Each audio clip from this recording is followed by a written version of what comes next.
সবাইকে গত ক্লাসে আমি তোমাদের মাধ্যমিকের আরামবাগ গার্লস হাই স্কুলের মাল্টিপল চয়েস এবং আর কি আলোচনা করছিলাম, এসএ কিউ কোশ্চেন, সেই চ্যাপ্টারই আরামবাগ গার্লস হাই স্কুলের আজকে আমি 2 নম্বর এবং 3 নম্বরের কোশ্চেন নিয়ে তোমাদের কাছে আলোচনা করব। ভিডিওটা পুরো মন দিয়ে দেখো, তবে কিন্তু তোমরা অনেক কোশ্চেন কমন পেয়ে যাবে এবং বন্ধুদের মধ্যে বেশি বেশি করে শেয়ার করবে। দেখো 3.1 বলেছে মোটর কোন নীতির উপর কাজ করে। মোটর কোন নীতির উপর কাজ করে? মোটর হচ্ছে ফ্লেমিং এর বাম হস্ত নিয়ম অনুযায়ী কাজ করে। উত্তরটা কি? ফ্লেমিং এর বাম হস্ত নিয়ম অনুযায়ী কাজ করে। ফ্লেমিং এর বাম হস্ত নিয়ম অনুযায়ী কাজ করে। বাম হস্ত নিয়ম, ক্লিয়ার? এর সঙ্গে দেখো এর অথবা দিয়েছে ফ্লেমিং এর বাম হস্ত নিয়মটি লেখো। তোমরা জানো ফ্লেমিং এর বাম হস্ত নিয়ম, দেখো এই আঙুল 3টাকে আমি এইভাবে করলাম, বৃদ্ধাঙ্গুলি, তর্জনী, মধ্যমাকে পরস্পর সমকোণে রেখে প্রসারিত করলে তর্জনী যদি চৌম্বক ক্ষেত্রের দিক নির্দেশ করে, মধ্যমা যদি তড়িৎ প্রবাহের দিক নির্দেশ করে, তাহলে বৃদ্ধাঙ্গুলি পরিবাহীর বিক্ষেপের অভিমুখ নির্দেশ করবে। এখানে কোশ্চেন থাকে, ছোট ছোট কোশ্চেন, যে তর্জনী এবং বৃদ্ধাঙ্গুলির মধ্যে মোট কত কোণে থাকে? 90 ডিগ্রি। এটাও 90 ডিগ্রি, সবই 90 ডিগ্রি অ্যাঙ্গেলে থাকে। ক্লিয়ার হলো? তাহলে ফ্লেমিং এর বাম হস্ত নিয়মটাও বললাম আমি। এবার 3.2 বলছে ধাতব লবণগুলির সঙ্গে অ্যামোনিয়ার জলীয় দ্রবণের বিক্রিয়ার গুরুত্ব উল্লেখ করো। দেখো ধাতব লবণগুলির সঙ্গে অ্যামোনিয়ার জলীয় দ্রবণের যদি বিক্রিয়া করি বিভিন্ন রকমের অধক্ষেপ পাওয়া যায়। যে অধক্ষেপগুলি থেকে ধাতুকে সহজেই কোন ধাতু কোন গ্রুপে আছে তাদেরকে আমরা নির্ণয় করতে পারি। ক্লিয়ার? অথবা বলছে 3.2 এর অথবা বলেছে 3.2 এর অথবা যে কোশ্চেনটা বলছে ফেরিক ক্লোরাইডের জলীয় দ্রবণে অ্যামোনিয়ার হাইড্রোক্সাইড যোগ করলে কি ঘটে সমীকরণ সহ লেখো।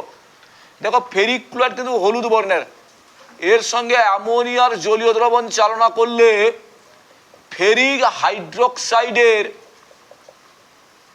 বাদামি অধক্ষেপ উৎপন্ন হয়। কি অধক্ষেপ? বাদামি অধক্ষেপ উৎপন্ন হয় এবং অ্যামোনিয়াম ক্লোরাইড উৎপন্ন হয়। তোমাকে বিক্রিয়ার জন্য 1 নাম্বার দেবে, আর 1 নাম্বার তোমাকে দেবে ভাষায় লিখতে হবে। হলুদ বর্ণের ফেরিক ক্লোরাইড দ্রবণের মধ্য দিয়ে অ্যামোনিয়াম হাইড্রোক্সাইড চালনা করলে ফেরিক হাইড্রোক্সাইডের বাদামি অধক্ষেপ উৎপন্ন হয় এবং অ্যামোনিয়াম ক্লোরাইড উৎপন্ন হয়। 3.3 বলছে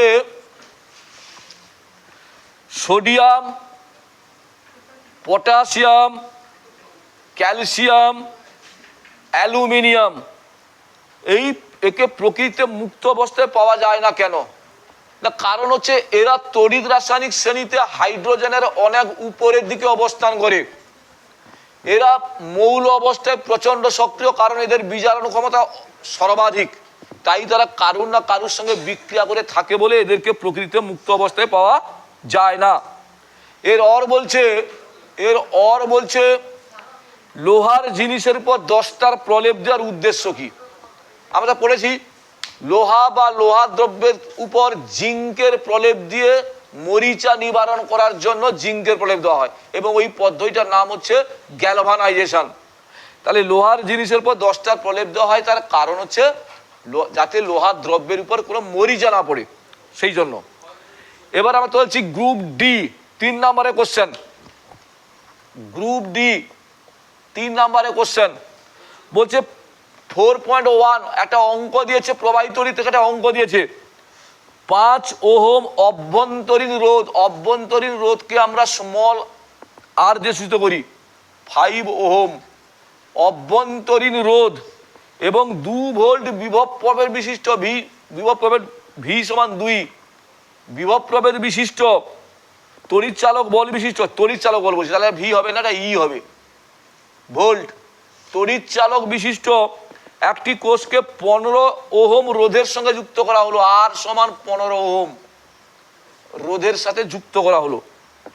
কোষের প্রান্তদ্বয়ের মধ্যে বিভব প্রভেদ কত? আমরা সূত্র আছে V = E - IR। আবার তোমরা জানো যে V equal to E minus I R. এখান থেকে আমি বের করে নেব আইটা কত, না আইটা হচ্ছে বিভব প্রভেদ বাই রোধ বাই 15, এত অ্যাম্পিয়ার হলো। এবারে ভির আছে, ভিটা বের করতে হবে, ই কত 2 ভোল্ট, আইটা কত 2/15 ইন্টু আরটা কত 5, দেখেছো 5 একে 5, 5 3 15, তাহলে 2 মাইনাস 2/3 মানে 4/3, that is 1.33 volt, that is answer. 4.1 হলো। এর অথবা একটা ছবি দেওয়া আছে, ওই ছবি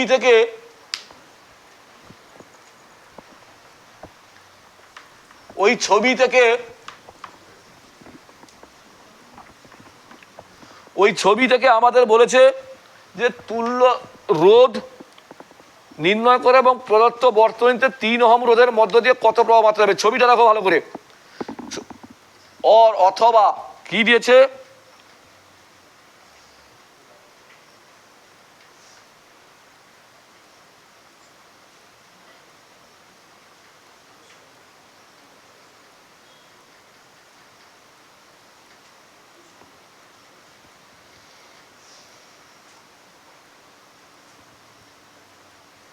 ভালো করে ফলো করো, দেখো দিয়েছে, এটা দিয়েছে 2 ওহম, এটা দিয়েছে 3 ওহম, এটা দিয়েছে 6 ওহম, আচ্ছা বলছে তুল্য রোধের মান নির্ণয় করো এবং 3 ওহম রোধের মধ্যে দিয়ে কত, দেখো তোমার দেখো এইটা আর এইটা সমান্তরাল সমবায় আছে, তাই না, 3 ওহম আর 6 ওহম, তাহলে 1/r সমান 1/3 যুক্ত 1/6, কত হচ্ছে লসাগু 6, 3 2 6, এই 3 6, দ্যাট ইজ 1/2, অতএব আর সমান কত 2 ওহম। ক্লিয়ার?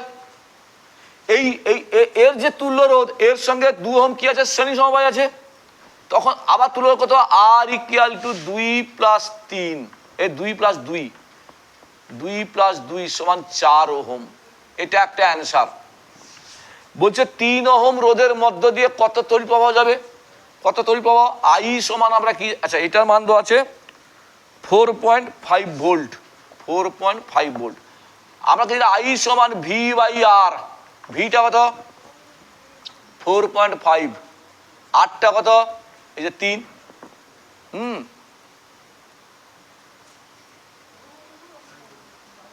3 একে 3, 3 5 15, এত অ্যাম্পিয়ার, এটা একটা অ্যান্সার।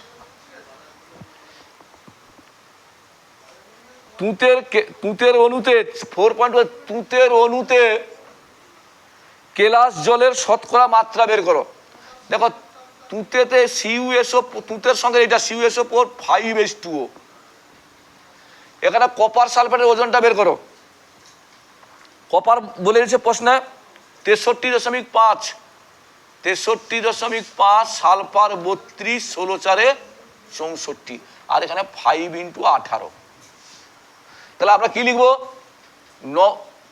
আমার বলছে শতকরা মাত্রা, জলের শতকরা মাত্রা, তাহলে 63.5 যুক্ত 32 যুক্ত 64 গ্রাম কপার সালফেটে জল আছে কত, 18 5 90 গ্রাম, একে কত আছে 90 বাই এইটা 63.5 যুক্ত 32 যুক্ত 64, এটা যোগ করতে হবে। আর 100 গ্রামে কত আছে, 100 গ্রামে কত আছে, 90 × 100 ডিভাইডেড বাই 63.5 যুক্ত 32 যুক্ত 64, এত পার্সেন্ট, এটা ক্যালকুলেশন করলে হয়ে যাবে। 1 মোল জলের তড়িৎ বিশ্লেষণে কত গ্রাম অক্সিজেন উৎপন্ন হয়, আমরা জানি অক্সিজেন উৎপন্ন হয় 18 গ্রাম, তাহলে উত্তর হবে 18 গ্রাম, এর অথবা 4.2 এর যে অর আছে 18 গ্রাম, 18 গ্রাম। উৎপন্ন অক্সিজেনের এসটিপিতে আয়তন কত, অক্সিজেনের আয়তন হবে, তাহলে আমাদের 2 আয়তন অক্সিজেন উৎপন্ন হয়, এই 2 আয়তন হাইড্রোজেন আর 1 আয়তন অক্সিজেন, 1 আয়তন অক্সিজেনের এনটিপিতে আয়তন কত, 22.4 লিটার, দ্যাট ইজ অ্যান্সার। আচ্ছা, এবার বলছে তড়িৎ চুম্বকীয় আবেশ কাকে বলে তোমরা জানো? কোনো তড়িৎ পরিবাহী তারের মধ্য দিয়ে তড়িৎ প্রবাহিত হলে ওর চারদিকে একটা তড়িৎ চুম্বক আবিষ্ট হয়। তড়িৎ চুম্বক আবেশ সংক্রান্ত ফ্যারাডের সূত্র উল্লেখ হয়, এগুলো তোমরা জানো। ফ্যারাডের সূত্র দুটো লিখতে হয় পরীক্ষায়, এগুলো তোমরা জানো। দ্বিধাতপাত কি নিশ্চয়ই জানো? সমান দৈর্ঘ্যের সমান বেধ সমান উচ্চতা বিশিষ্ট তারকে এক প্রান্ত রিভেট করে দিলে সেই হচ্ছে ধাতু যুগ্মকে কি বলা হয়? দ্বিধাতবপাত। দ্বিধাতবপাত। স্থির চাপে কোন গাছের আয়তন গুণাঙ্কের মান কত? 1/273 ডিগ্রি সি টু দি পাওয়ার -1। একটি তামার চামচের উপর রূপার প্রলেপ দিতে হলে একটা 4.5 একটা 4.5 বলছে একটি তামার চামচের উপর রূপার প্রলেপ দিতে ক্যাথোড অ্যানোড ও তড়িৎ বিশ্লেষ্য রূপে কি ব্যবহার করবে? বুঝছে? একটি তামার চামচের উপর রূপার প্রলেপ দিতে হলে ক্যাথোড অ্যানোড, যার উপর প্রলেপ দিতে হবে তাকে ক্যাথোড। কার উপর প্রলেপ দেওয়া হবে? তামার চামচের উপর। তাহলে ক্যাথোড হবে তামার চামচ। হয়েছে? তামার চামচ। অ্যানোড কে হবে? অ্যানোড হবে যার প্রলেপ দিতে হবে রূপার দ্রব্য। অ্যানোড হবে রূপার দ্রব্য। রূপার দ্রব্য। বুঝছে? রূপার দ্রব্য। তড়িৎ বিশ্লেষ্য হিসাবে কি ব্যবহার করবো? তড়িৎ বিশ্লেষ্য, তড়িৎ বিশ্লেষ্য হিসাবে আমি ব্যবহার করব পটাশিয়াম আর্জেন্টোসায়ানাইড। পটাশিয়াম আর্জেন্টোসায়ানাইড। পরীক্ষায় এটার জন্য 1 নম্বর, এটার জন্য 1 নম্বর, এটার জন্য 1 নম্বর। এর অর বলেছে এর অর বলেছে MA2 একটি তড়িৎযোজী যৌগ। জলীয় দ্রবণে কি কি আয়নে বিয়োজিত হবে? জলীয় দ্রবণ দেখা হয় যে M2+ + 2A- আয়নে বিয়োজিত হবে। MA2 এর জলীয় দ্রবণের তড়িৎ বিশ্লেষণে কোন আয়নটি ক্যাথোডে যায়? কোন আয়নটি ক্যাথোডে? ক্যাটায়ন ক্যাথোডে যায়। তাহলে ক্যাথোডে যায় কে? M2+ ক্যাথোডে যায়। ক্যাথোডে যায়। হলো? এবার হচ্ছে 4.6 বলছে অ্যামোনিয়ার বায়ুর অক্সিজেন দ্বারা জারণ ঘটিয়ে কিভাবে নাইট্রিক অ্যাসিড উৎপন্ন করা হয় সেটির অনুঘটকের নাম, শর্ত ও বিক্রিয়ার সমিত সমীকরণ লেখো। মানে কি দিয়েছে বুঝতে পেরেছো? অসওয়াল্ড পদ্ধতিতে নাইট্রিক অ্যাসিড কিভাবে প্রস্তুত করা হয়। তাহলে শর্তটা কি তোমরা জানো? শর্ত কি? প্রথমে চাপ 5 থেকে 7 ATM, উষ্ণতা তোমরা জানো 700 ডিগ্রি সি। অনুঘটক কি? অনুঘটক প্ল্যাটিনাম রোডিয়াম সংকর ধাতু। সংস্পর্শকাল 0.0014 সেকেন্ড।